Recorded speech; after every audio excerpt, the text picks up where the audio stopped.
Ernest Hemingway once said, "In our darkest moments, what we yearn for is simple human connection, a quiet presence, a gentle touch.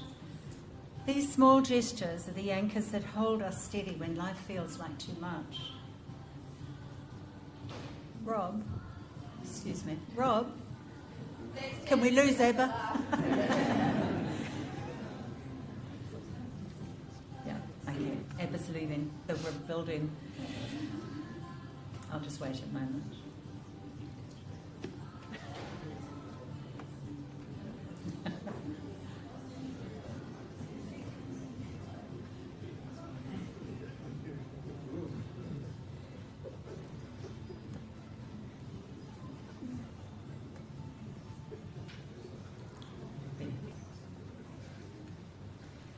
I might begin again. Ernest Hemingway once said, "In our darkest moments, what we yearn for is simple human connection, a quiet presence, a gentle touch. These small gestures are the anchors that hold us steady when life feels like too much." So in the dark hours, when I lose my way, will you just be here, not as a rescuer, but as a companion? Hold my hand until the dawn arrives, reminding me of my strength. Your silent support is the most precious gift you can give. A great writer said that, and it is up to me now to thank you, because all of you have done that for the family. Over the last weeks, months even, you've been there gifting them your support, and it has meant more to them than you can ever realise. So thank you, all of you, and thank you for being here to continue that support. Stephanie, Glenda, James, Sophie, Nikki, Lucy, you're in our way today, and in our minds today, and in myriad ways we want to help you. So as you look around you today, just know that all these people are here to support you always. Now after the service, please stay on for a drink. It's very much the way Colin would have wanted it. So we are, with the casket will be taken to the car, and the family will take a few moments there to just say their own private farewell. But in the meantime, you are, please, invited to get a drink, have a chat, and just enjoy the afternoon.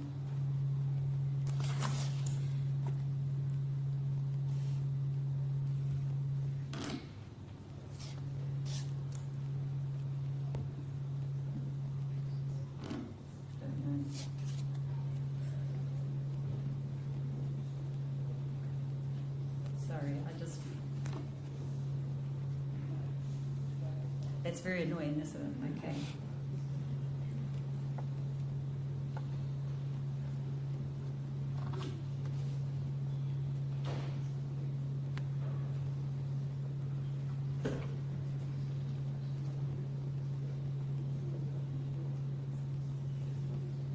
Just wait for the cap and wrap.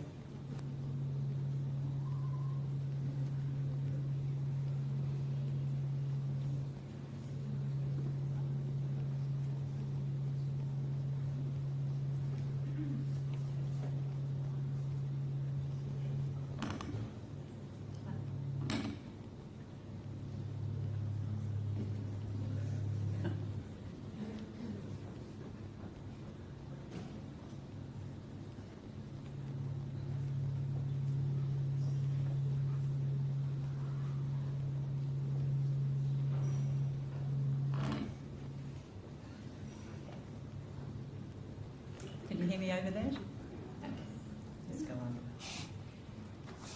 So please do stay on afterwards. All your conversations swirling around the room, laughter, some tears naturally, but that's all going to comfort the family. And from your memories, they'll pick up some of your memories, and that'll just add to the cachet of treasured memories that they're all holding as well. Each of you are here today because Colin touched you in some way. He touched your lives in some way. He made an impact on so many people that this is in fact turning into something of a global event. Many of you have travelled long distances to be here, and there are others from all over the world, places he worked, that he lived in, that he visited, and they're able to join us via live stream. He was a veritable powerhouse, and people are remembering that today. With a humility typical of him, he probably wouldn't think his actions all that meritorious, but he really has. In his eyes, he just did what needed to be done, he felt, but he has made an impact, and all of you are here to recognise that and applaud it. He was a great storyteller, and he certainly had some amazing stories to tell. He was irrefutably a pioneer in the New Zealand dairy industry, and this was recognised in 2023 when he was awarded the New Zealand Order of Merit. After an idyllic childhood in Ngaruawahia, he began what can only be termed an illustrious career, and he began that as a 17-year-old cadet working in the dairy factory in Waharoa. He was Johnny on the spot for the inception of milk powder as a commodity, and being hands-on and closely involved, he developed a really deep and holistic knowledge of the product, and you could never pull the wool over his eyes. With strategic vision, he had a hand in innovating the packaging of milk powder, and importantly, he worked with an Australian company in the development of heat sealing. He travelled to Copenhagen and persuaded the owner and CEO of Maersk Shipping that although it was a long way to come, there was a huge potential in opening up the shipping routes in this region. And I think if we just look out the window, we'll see that that was a huge success. He opened up the South American market and was proud to admit that he even got himself thrown out of the Jamaican Prime Minister's office.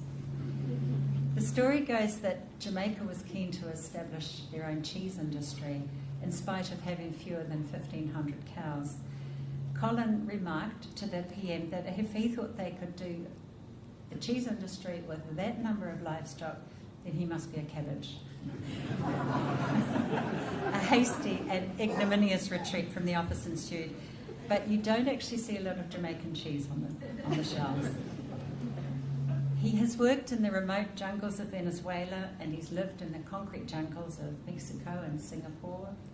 He got arrested in Saudi for carrying white powder, and in spite of having all the documentation to explain that it was milk powder, he spent 24 hours in prison under guard. And I bet later on they would call something a lot stronger than cabbages.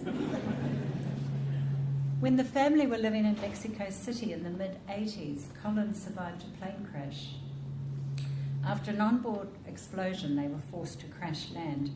Glenda and Steph in Mexico heard about the accident, but in a time before cell phones, it actually took 3 days before they were aware that he was actually okay. But he never ever travelled in row 8 again. He was inspirational, experimental, and a little unorthodox in his methods, especially for recruiting staff. The way he did that would never be found in any HR manual. He had an instinct, though, for collaboration and camaraderie, and his sales team inevitably became his friends. They were all very, very special to him. A natural mentor, he encouraged and celebrated their potential and their successes. All this is what he did, and absolutely his work was his passion, as was sport. As a youngster, he was a very keen sportsman, and quite possibly, when 3 hip and 2 knee replacements are quite possibly a legacy of his early rugby days. He was skilled, though, and he achieved a single-figure golf handicap as a teen. He watched and knew the detail of every sport that anyone could ever wish to know, that is shown on TV or anywhere. He could tell you who won what and when, and from any code at all. Now, shortly I'm going to be asking Miles Hurrell, the CEO of Fonterra, and Alex Turnbull, ex-Fonterra and current CEO of Manuka Health, to speak. But first we're going to hear from Glenda and Stephanie, because they are his family, and family was, above all else, what was important to him. They were his priority. Glenda was his childhood neighbour, who became his childhood friend, who became a lifelong partner and soulmate. Stephanie, his daughter, the apple of his eye, was his absolute pride, and of course Nicholas, his son. Nick's sudden death at just 19 years of age devastated the family, and although they've learned to live with it, they've never truly recovered from it. But this terrible experience reinforced for them the fact that family is everything, and in time, Colin and Glenda have welcomed James into the family, and then of course Sophie, Nikki and Lucy. So they know what is important. They were delighted to become grandparents. Popsy, I think you called him. So he's understood and he's known just what is most important. Would you like to come up?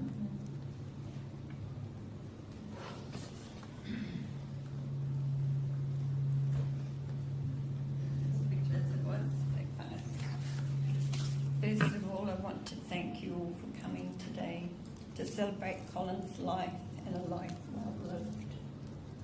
To start with, I want to say what I think Colin would say, but I won't use his language. I have crammed so much into 76 years, and I have no regrets.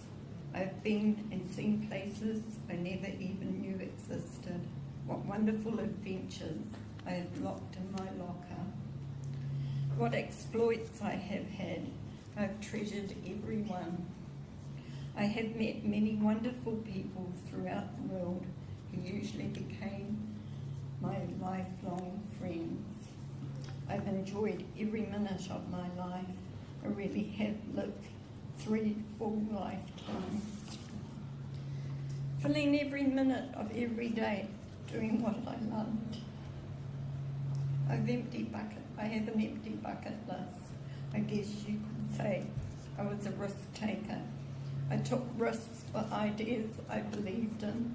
I took risks for the people I loved. I took risks because most of the best part of life comes from taking risks. I am not talking about taking risks for the sake of adrenaline or for the sake of making money. I'm talking about taking risks to do what I loved.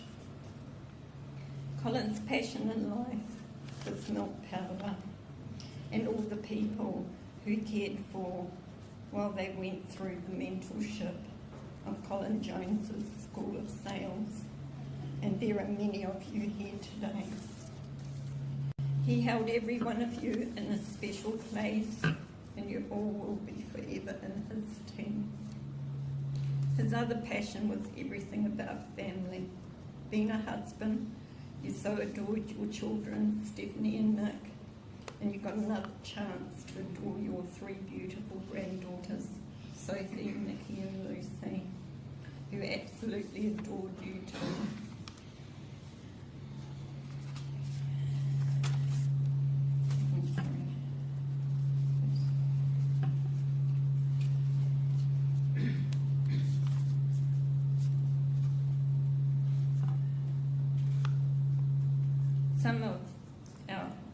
Some of your other passions were golf and racehorses.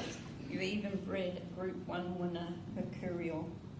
I first met Colin when I was 12 and he was 14. We lived next door to each other as childhood friends.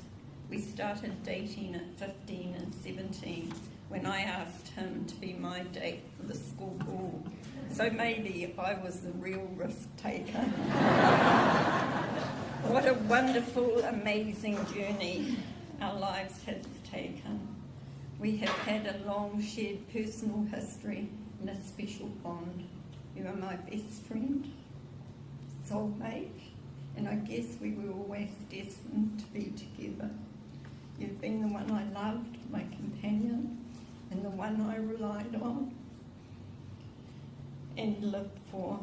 You brought me joy and happiness, and you always made me feel special. I'm so proud of your accomplishments in life. There are way too many to mention. I remember once our son, Nicholas, had to do a speech on someone of interest for NCEA. I said, why don't you interview your father? He said, his reply was, what has he done of interest? So for the next half day, Colin told him some of the amazing stories of his life around the world, which I'm sure you have all heard over a beer or two. Nick couldn't quite believe what he was hearing. Was this my dad? You are so modest. I don't think you've ever mentioned once how you were honoured by the King with the Order of New Zealand Merit for services to the dairy industry. You've been quite exceptional.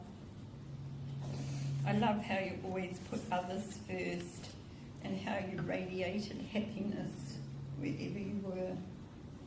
Except for someone didn't do the job right, just at work, you'd explode like an exploding volcano.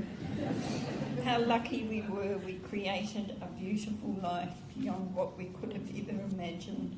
Our journey in life has been incredible. We were blindsided by your terminal illness, and your time became a luxury. Colin, your life is worth celebrating. You may not have done it all, but you sure have done enough. So go now, and as the American Indians say, have your forever sleep. I love you, Colin.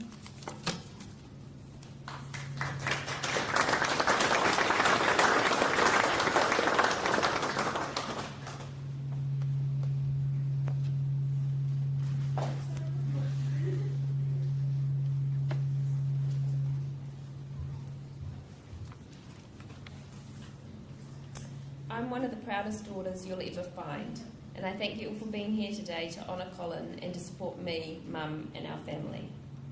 Colin, CT, Honest Cole, Jonesy, or to our family, Popsy and Dad. I know it will be impossible to capture him in just a few words, but I hope that by sharing a few of my memories, I can offer a glimpse into the incredibly inspiring person he was. He had an incredible ability to relate with anyone from all ages and all walks of life, and often in the most unexpected way. This can be seen by the number of you here today. He would be the only person I know who could insult someone's ethnicity or religion to their face and still call them a best friend. Popsy's always had a way of making us laugh, even in the most difficult and inappropriate moments. I will forever cherish the sound of his laugh and his jokes. And often these were about himself, but he didn't mind that. He poured his absolute heart and soul into everything he did. It sounds like this started with his trumpet playing when he lived over the fence as Mum's neighbour when they were young. As you've heard, Dad was brought up in Ngaruawahia by Gordon and Queenie, so as an only child he loved spending time with Mum and her 4 siblings. And for someone who loved the outdoors, his upbringing in Ngaruawahia gave him the first taste of adventure. It's probably only Uncle Greg who would be able to tell us the true love story of how Mum and Dad's love blossomed. Maybe it was his trumpet playing, or perhaps it was his surfboard. Yeah, that's right, the one he never used. He had it secured to the roof of his yellow Vauxhall Viva, and that might have done the trick. They say when penguins find their mate, they stay together forever. Well, Mum and Dad were definitely penguins. Last year they celebrated 54 years of marriage, and Nick and I were lucky to be born a Jones. While he loved his work, he was even more passionate about his family. Dad shaped me in so many ways with his unwavering love and the many lessons he taught me. My youngest memory is probably about age 4. We were on a bushwalk up Mount Kaukau. I slipped off a log and he literally caught me with his foot. I remember thinking he was the strongest man in the world.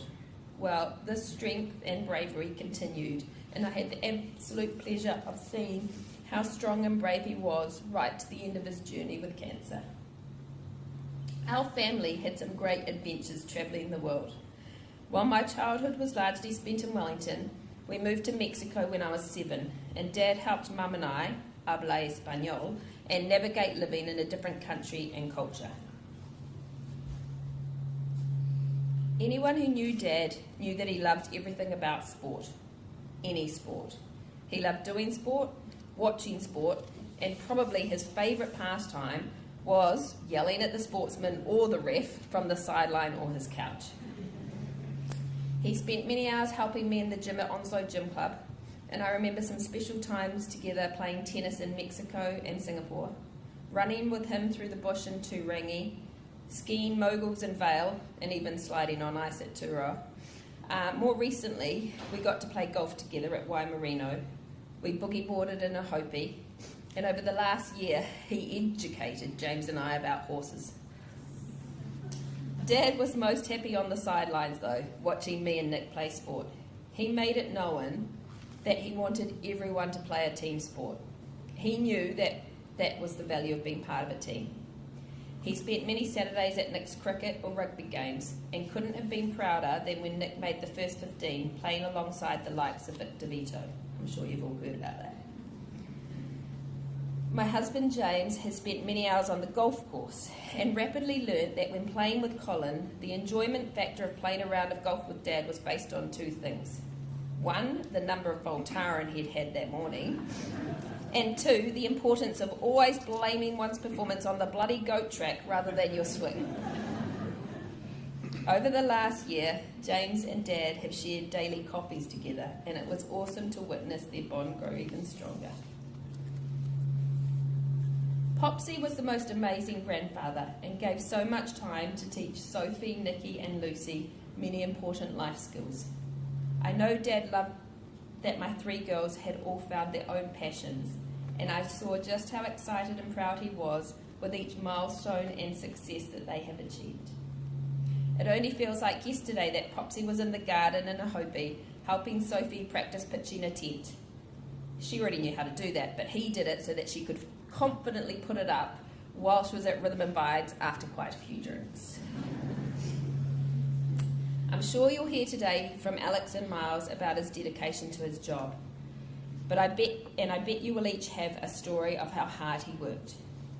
Even when we were on holiday, Mum, Nick and I lost count of the number of phone calls he made at all hours of the day and night. Yet despite Dad's success, he remained truly humble. He was happiest in his stubbies and his torn t-shirts, and you can see how bad his golf bag is. Regardless of this and who he was around, his behaviour never altered. It didn't matter whether he was talking to the Governor-General or a farmer. He was absolutely genuine and honest in everything he said. When Nick died, my parents' ability to stay positive, even during the most challenging times, was nothing short of remarkable. I know Nick would have been waiting up there with one of his big bear hugs. Dad, who's never one to miss a party, passed on New Year's Eve, just after making it to hear the fireworks welcoming in 2025. I think he did this because he knew that the drinks would already be flowing up there. Over the last few months, I have heard so many of you sharing your stories and memories of time spent with Dad. He was an inspiration to many of us, and the way he lived life to the full and with passion will no doubt have left a mark on all of us. While he has flown around the world more times than the average pilot, and has even received an award from the King, to me, he is my father. A truly great dad who taught me the importance of loyalty, love, commitment, and a strong work ethic. Mum and Dad have given me the foundation of love and security that will last me and my family a lifetime. And while I'm heartbroken to say goodbye, we can take comfort in knowing that Dad's legendary status lives on in many of us. Thank you, Dad. Now go and share a beer with Nick, although I don't think he's going to want a Waikato draft.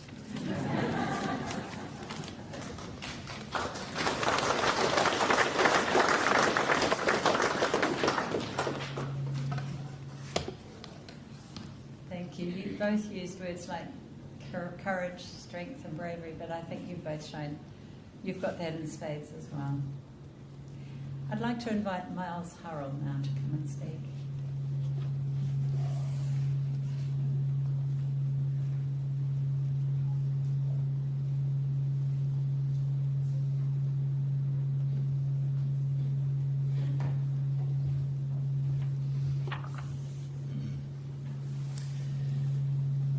Good afternoon.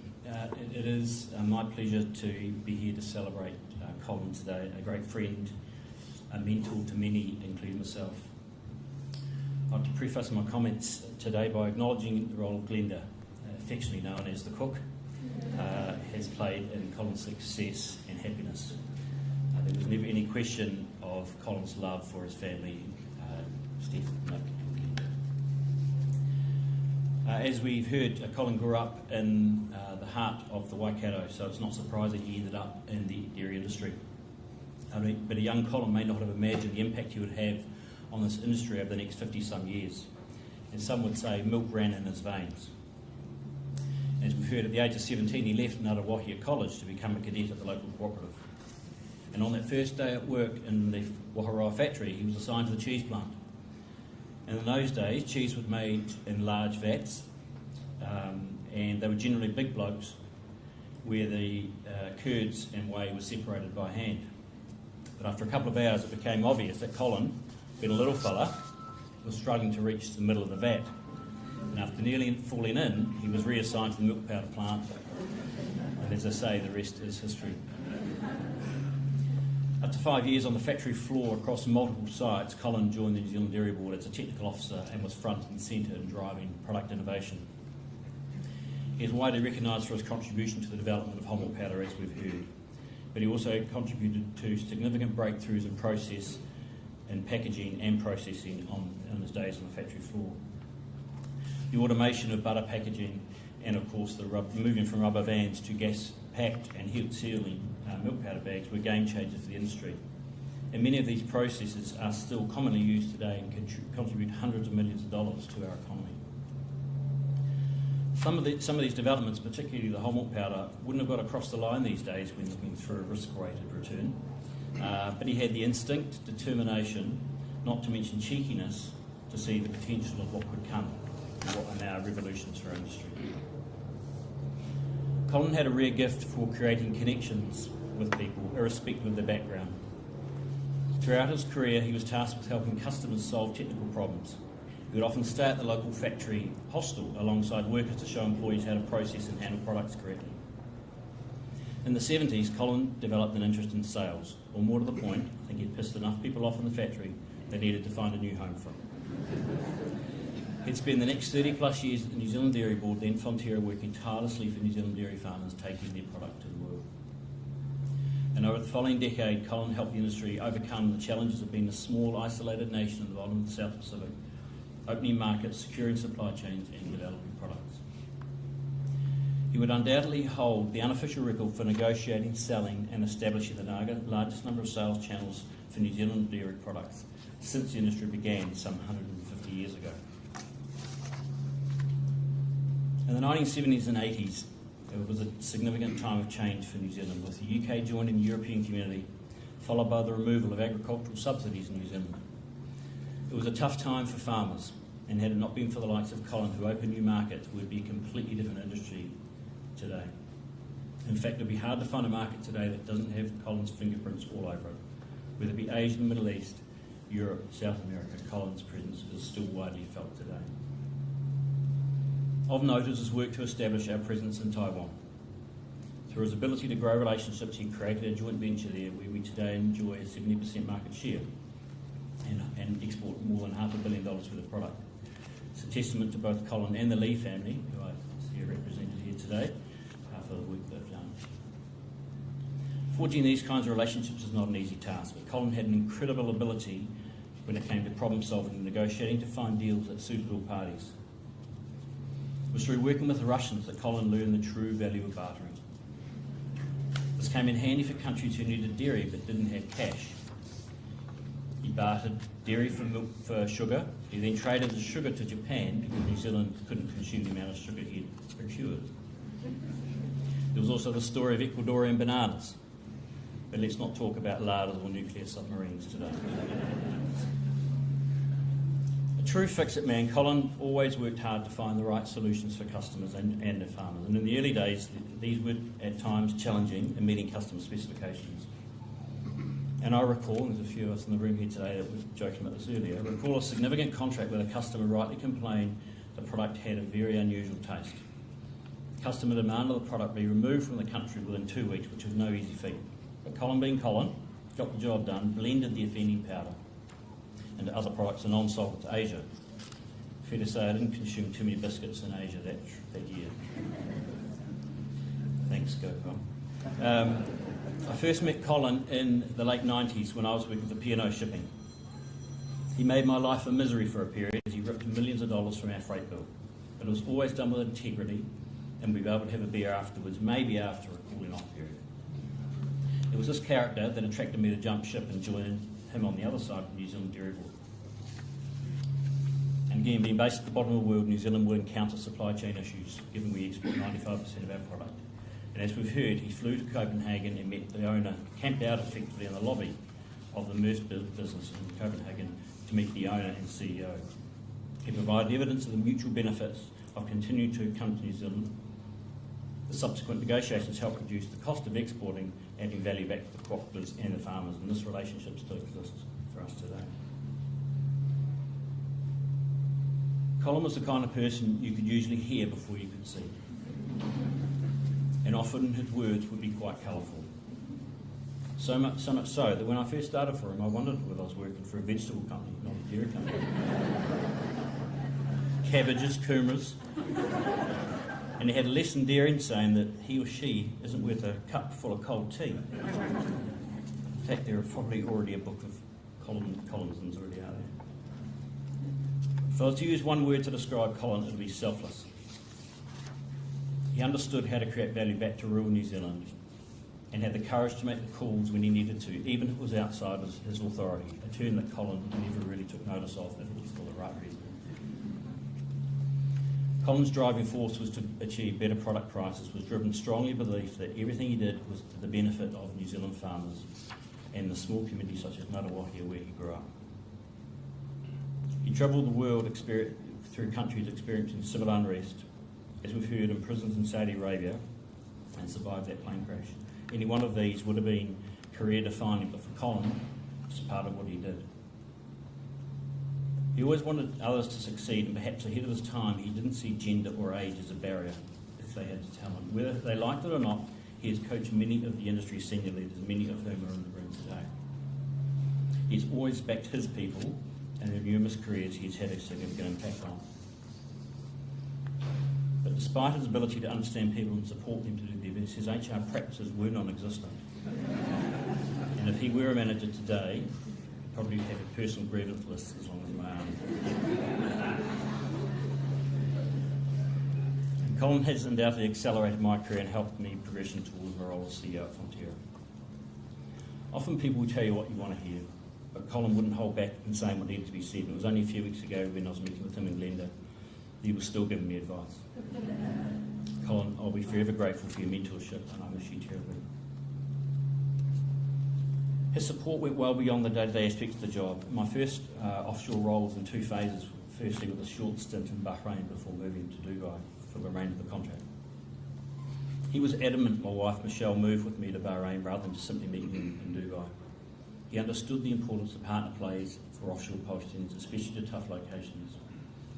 We looked at Colin and Glenda as examples of how to navigate expat life successfully together. The support extended to many I know in the room, and I know of the daily phone calls he made with Glenda in the background, I might add, to Emma Parsons when she first embarked on her posting to Argentina. After leaving Fonterra, Colin went on to establish the Global Dairy Network with Don Lemont and the late John Shasky, the family here today. I actually think Glenda just wanted him out of the house. He went on to develop a very successful business, taking many of his favourites with him. She also supported the establishment of Miraka, a Māori-owned dairy processor in Taupo. Colin was a crucial partner with this venture, responsible for selling Miraka's whole milk powder. His expertise and network enabled Miraka to grow from zero to close to $300 million in revenue inside 2 years. He has never sought the recognition for his work, but in 2023 he became the Officer of the New Zealand Order of Merit for his services industry. And while forever humble, I know he was quietly chuffed to be acknowledged and was proud to bring the medal around home to show us recently. There is another award that Colin is deserving of, and that is the practice doesn't make perfect. He was a member of numerous golf courses around the world, but I still think he has the most ugliest golf swing I've ever seen. Funnily enough though, I still think he was proud of that, so we'll leave it there. There are so many stories about Colin I could share, but we're here all day, and I think Colin would probably be telling me to wrap it up by now and get the deal done. A bad sale is better than no sale. The father of the New Zealand whole milk powder and the Indiana Jones of the industry, Colin travelled the world, challenged the status quo, and found himself in many difficult circumstances, all in the pursuit of strength in New Zealand dairy industry and our international reputation. All the while being a loving family man. He's a true legend. Rest easy, my friend.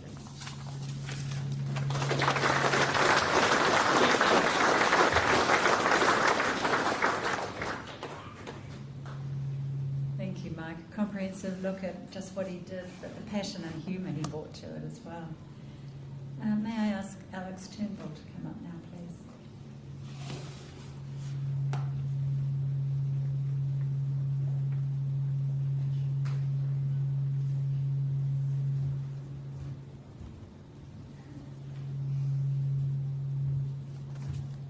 Jesus. Good afternoon.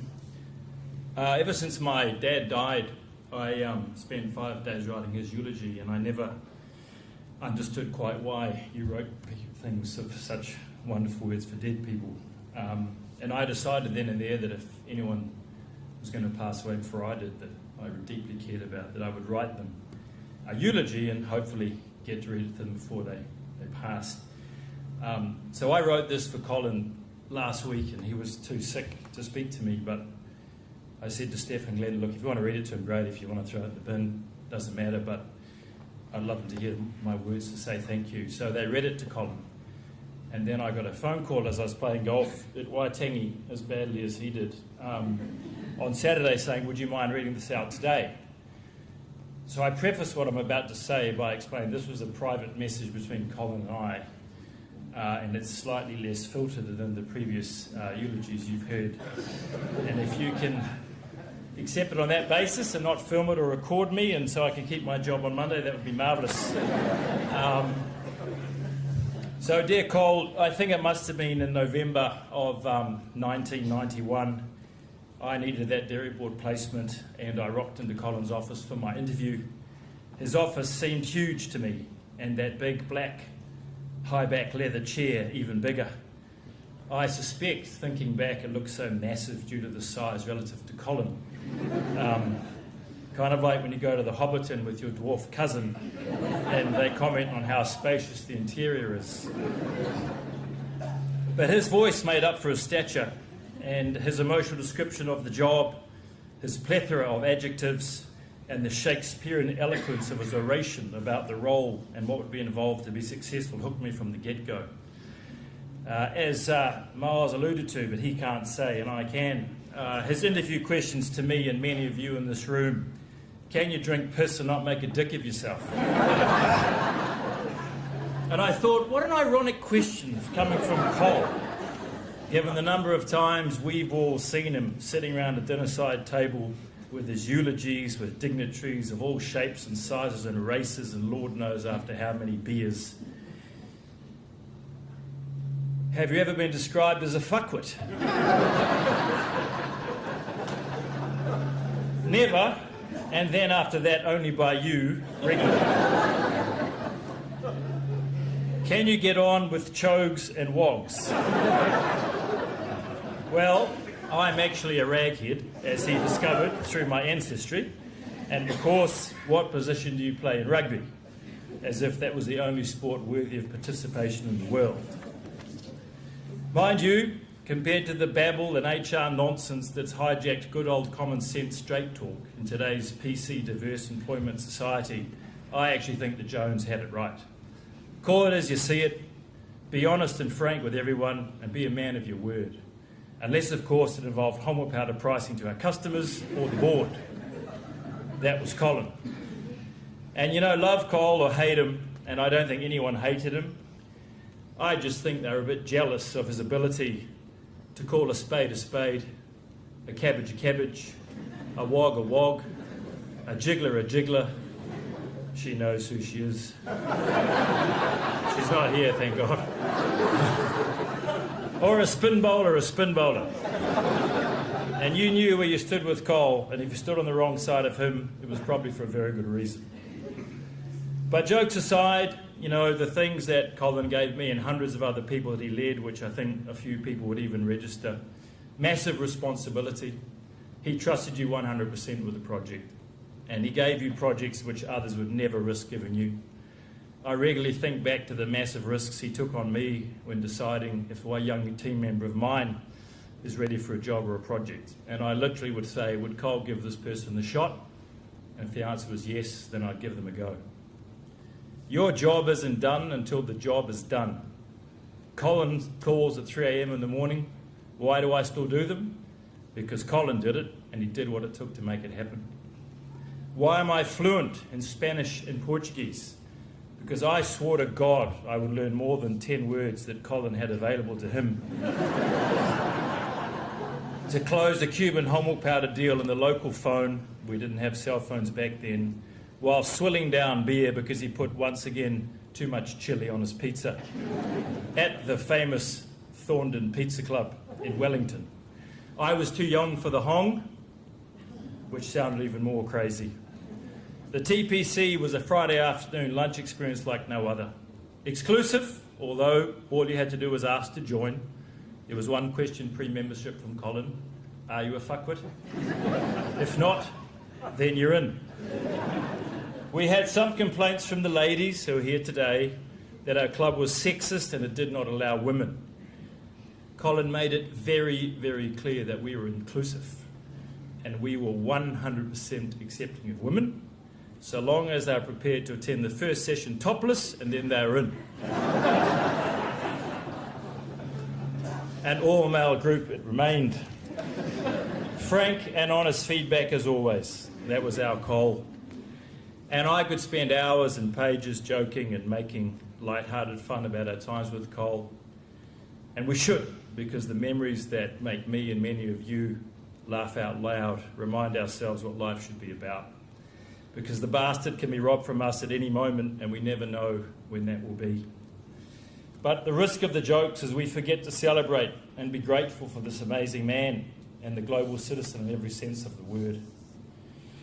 And if we're all in a boozer together, Colin, and I had the floor, which it appears I do, I would ask you all to raise a glass and toast and thank and honour and remember and celebrate this amazing leader, an incredible father, clearly a great-grandfather, an unbelievable husband, to me a friend, a confidant, to many of you a mentor, and one of the most warm-hearted, passionate humans I've ever had the privilege of knowing, of working with, of getting whipped at golf from, and travelling the world with.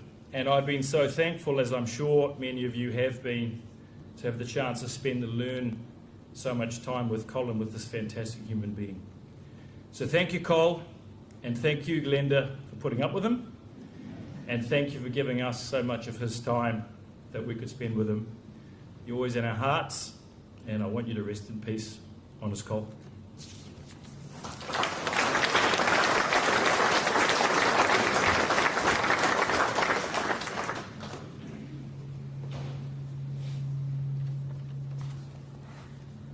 Thank you, Alex. We've heard how he brings out the best in other people, but I think he brought out the worst in you. The purpose of this service is to allow us to gather in grief and acknowledge his life and his accomplishment, but also to express our gratitude for everything he brought. His influence and his life mattered, and that's what we're acknowledging and saying today. The way in which he conducted himself in the world was unique, very unique and special, but he has left a rich cachet of experiences, values, opinions, and inspiration that he's gained over his long and astonishingly full lifetime. He thrived on connection with people from all walks of life, as we've heard. He treated everyone the same, except for maybe a few politicians. He didn't take his many friendships for granted. Instead, he put in the time and effort that all relationships deserve. His sense of fun, his laughter, and a humming, finger-tapping happiness just exuded from him. And this has been captured on film, and we're going to showcase some of those great memories now.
Grief vacillates between deep sorrow and tiny spasms of bittersweet joy.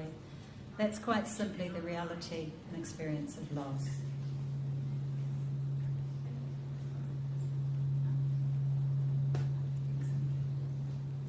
You grieve because someone unique is no longer with you, but equally there are memories so singular and precious that you just have to smile.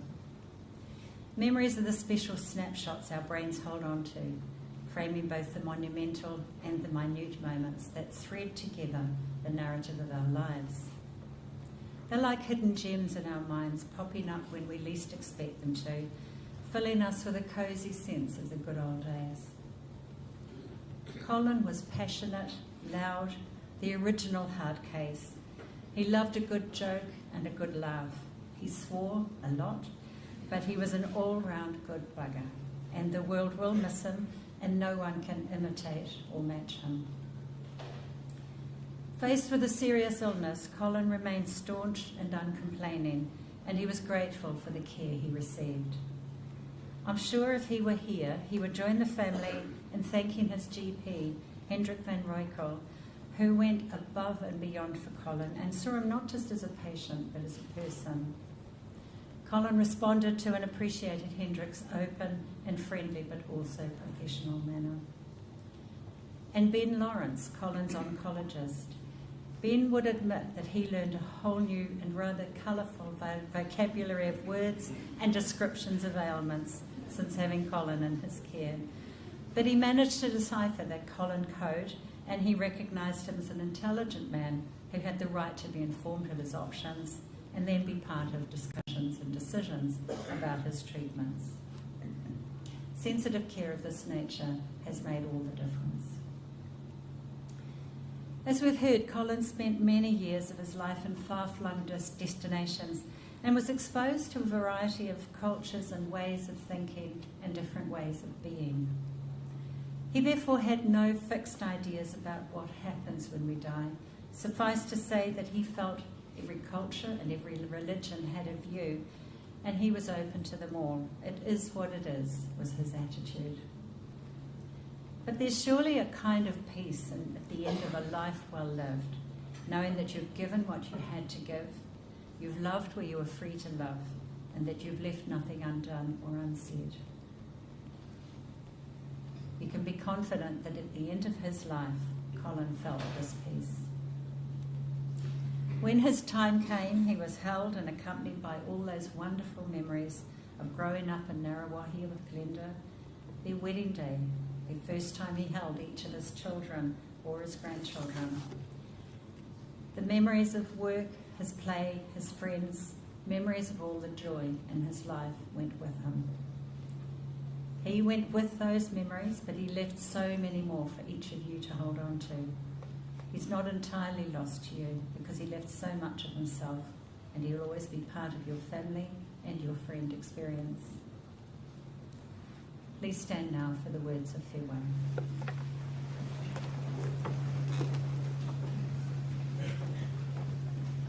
Colin, the rain that falls on the mountain spends its lifetime finding its way back to the sea.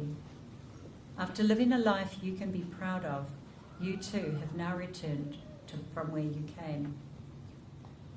You were loved yesterday, and you will be loved into all the tomorrows, so go in peace, knowing all is well. And for those of you who will miss Colin, he lived authentically, recognising both his strengths and his imperfections. The choices he made were based on and reflected his own well thought out ideas and values. He was open, good-natured, and this was evident in his interaction with family, with friends, and with work colleagues. He made the best of a life lived with meaning and purpose, and he added value to all who encountered him. Let his positive attitude inspire you to approach life with a similar sense of integrity and optimism. Let Colin's influence continue to motivate you.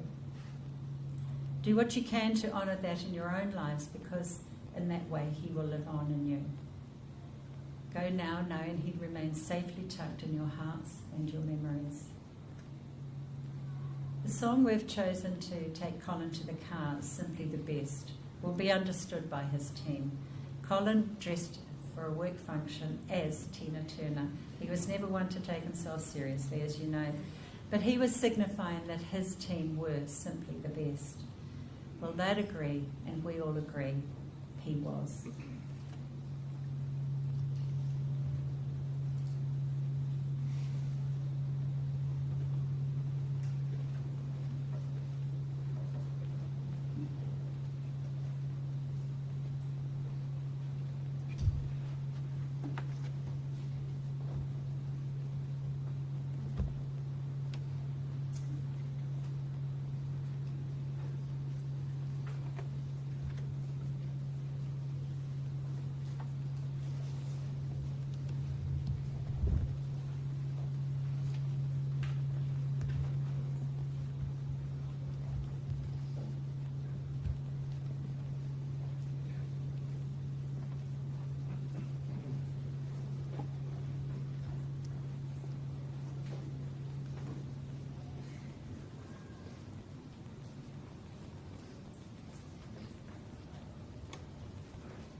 As I mentioned, the family are going to take a few moments of quiet time with Colin now, so please help yourself to a drink and something to eat and just enjoy being here for Colin.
I'll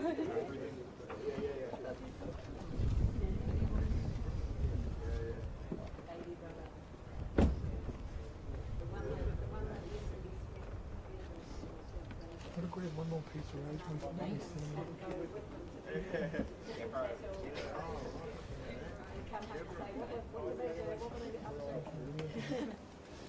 This is a huge whitlow over the back.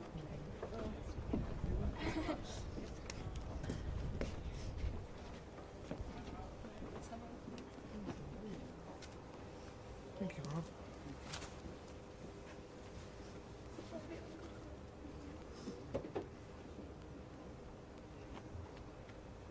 Take a window. Okay, step there.